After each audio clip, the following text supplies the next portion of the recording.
Hello and welcome to my world in a casual review. This week we're talking about Journey to the Savage Planet. It's an open world first person shooter, but mostly explorer and puzzle type game that actually has online co-op, which is what made it real appealing to me because on Wednesdays over on my Twitch channel. Typically, it's mostly been a co-op night with me and my buddy Iceman, and we were looking for something that we could do that can continue the trend of co-op adventures. And lo and behold, Journey to the Savage Planet fit the bill rather perfectly. It's you have a real bright, colorful world to explore. These a rather unique way of native animals to mess around with. Some of which involves like punting them in the direction of something that chews them up. um, an interesting way of powers and not so much powers, but abilities that unlock to help you progress the story, such as a grappling hook, little bounty pads to help you jump up a little bit higher, little exploding rocks, things that cause shock, animal plant, food lure for animals and stuff like that to get them to be where you want them for general progression. You unlimited continues, unlimited respawns. Um, it's a really pleasant game. It's like you can spend hours just roaming around if you're not focusing the on getting from point A to point B in terms of progressing the story. You are essentially just exploring, seeing what you can and cannot do. But what this game does very well is that all everything that you need is gradually rolled out to you. So even if you're just exploring, you will eventually find stuff that you need to progress the story. So just roaming around could lead to this like great discovery, and that's where a lot of this game this charm of this game is just just using your imagination a bit and trying to think outside the box of how to get from point A to point B if you see a spot of interest. So that was something I really like there. The music and background of it is kind of have like a little bit a vibe from Borderlands, particularly in like combat ish situations, since you do have some boss battles, but they're very straightforward. If you want to get this game for a younger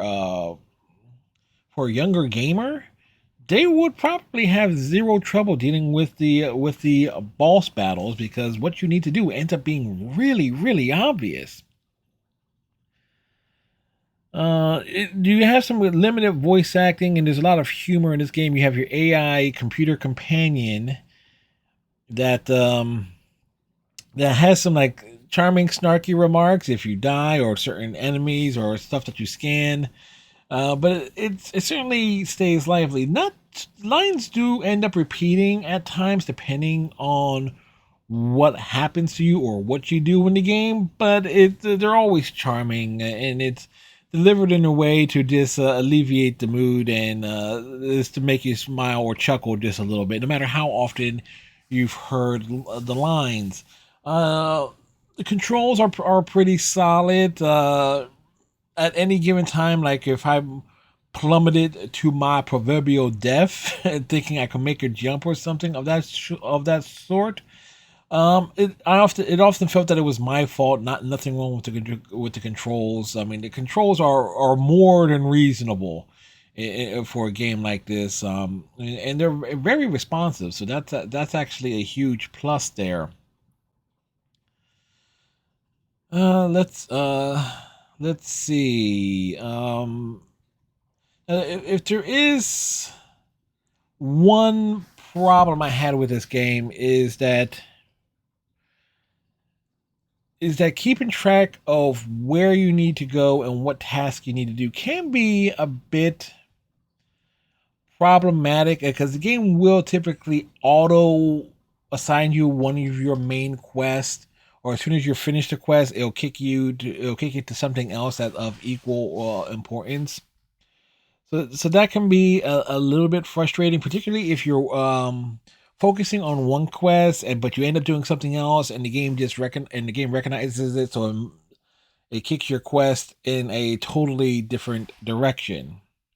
The online co-op is actually rather interesting as well, because it doesn't have local co-op, but so it's strictly online, and whoever is the first player, the lead player, they're the one who has the save file. So it's not a joint save.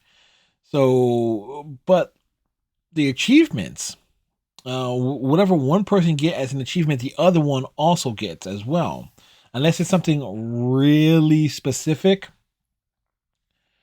Because essentially, you and your co-op player, whoever you're playing with, are essentially the same person. The player one is the main person, the actual person who gets to customize the character and everything of that sort. Player two, whoever you join in with you online, is simply a meatbag clone of you. So a lot of things like there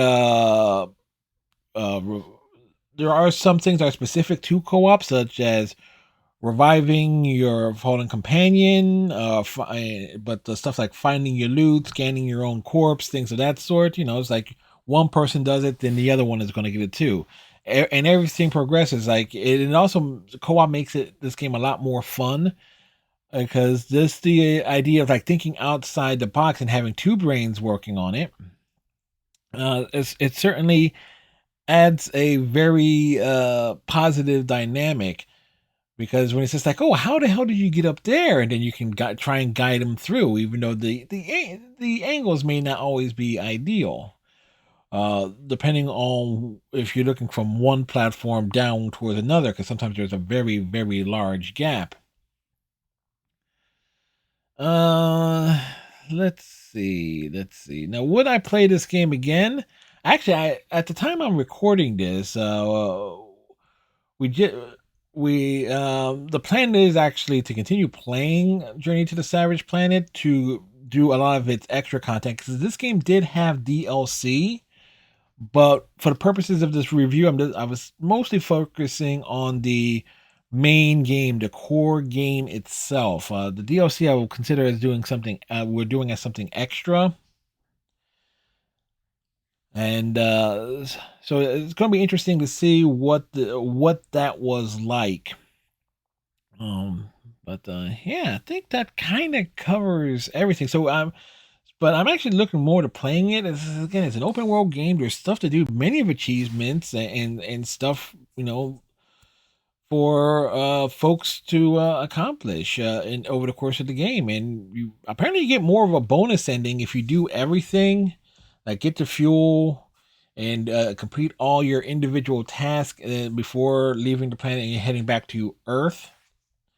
That does seem to be a thing, like you get like some sort of bonus ending, or some way of seeing how well you did or how badly you did, how many times you respawned and or were reprinted, mind you.